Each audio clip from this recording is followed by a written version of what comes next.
Put a tackle in there, but they haven't, thankfully.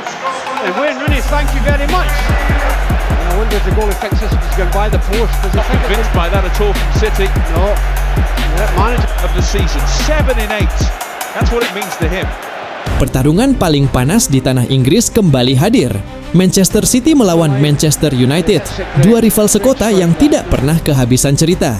Dari kemenangan dramatis, adu gengsi, hingga kejutan-kejutan tak terduga, derby Manchester selalu jadi panggung penuh emosi.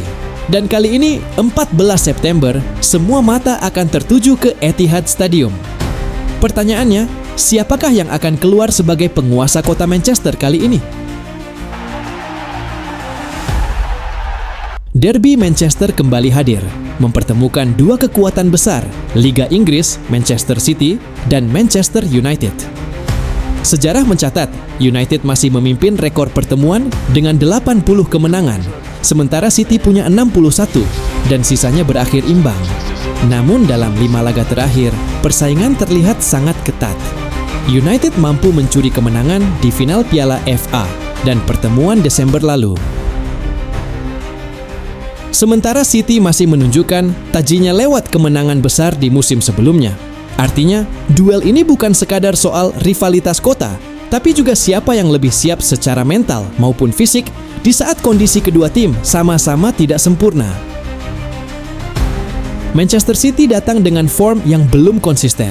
Mereka sempat menang telak 4-0 atas Wolves, tapi kemudian kalah beruntun dari Tottenham dan Brighton. Situasi ini makin pelik dengan banyaknya pemain cedera. Omar Marmoush dipastikan absen karena cedera lutut, disusul Ryan Cherki, Mateo Kovacic, John Stones, bahkan Phil Foden dan Savinho masih diragukan tampil. Absennya sejumlah pemain membuat Guardiola kemungkinan harus mengandalkan kreativitas Bernardo Silva untuk menopang lini serang. City kemungkinan besar turun dengan formasi 4-3-3. Namun dengan serangan yang lebih hati-hati, mengingat minimnya opsi di lini depan.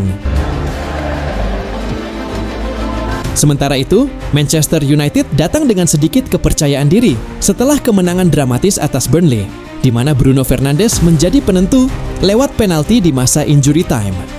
Meski begitu, kondisi tim juga tidak ideal. Lisandro Martinez masih absen lama, Mason Mount dan Matheus Cunha diragukan tampil, dan Diogo Dalot juga harus menepi. Di sisi lain, Bruno Fernandes justru semakin penting perannya. Ia menjadi pemain dengan catatan peluang tercipta dan aksi kreatif terbanyak di Liga Inggris musim ini, yang artinya seluruh alur serangan United hampir pasti melewati kakinya. Amorim kemungkinan memainkan pola 3-4-2-1 dengan Fernandes sebagai otak permainan sambil mengandalkan serangan balik cepat. Melihat situasi ini, City tetap sedikit diunggulkan karena bermain di Etihad, meski krisis cedera membuat mereka tidak bisa tampil dengan kekuatan penuh. Banyak prediksi menempatkan City menang tipis dengan skor 2-1. Tapi skenario imbang 1 sama juga cukup realistis mengingat United punya catatan bagus di laga besar.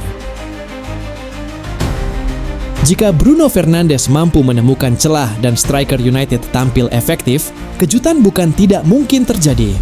Intinya, laga ini hampir pasti berlangsung intens, penuh drama, dan jadi tontonan wajib bagi pecinta sepak bola dunia.